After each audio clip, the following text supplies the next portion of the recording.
Workers' compensation covers injuries that occur to an employee on the job. And so most employers are covered by the Workers' Compensation Act of Alabama. It covers employers who employ 5 or more employees. There are certain types of employees who are outside of the Compensation Act.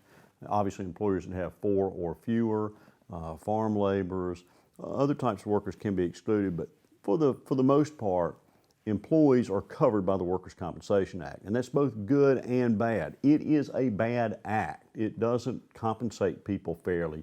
It doesn't compensate people well. The main feature of the Workers' Compensation Act is that fault is not an issue. In other words, people want to come in and tell me all the time, oh, the employer caused this, or they knew this was going to cause an injury, or I had warned them about this particular dangerous condition. They knew ice was forming in the freezer, or they were aware of this dangerous condition. It doesn't matter if you're on the job and you run the red light, you're still entitled to all of the benefits of the Workers' Compensation Act. Now, that's good because you don't have to worry about fault.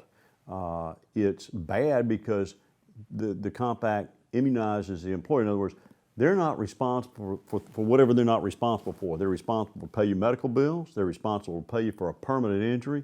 They're responsible to pay you for a vocational loss. We'll talk more about that in a minute. And potentially they're supposed to pay you for future medicals and vocational retraining. So when you look at an injury that occurs on the job, you first have to have an employer-employee relationship. You have to be on the job. In other words, if you've stopped your car and you're picking blackberries, or you're running a personal errand and you're not on the job, then the act doesn't apply to you because you're not on the job. It has to be within the scope of your employment.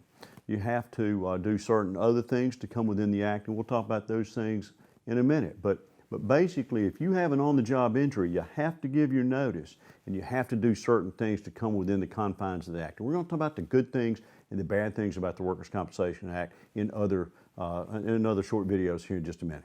Thank you.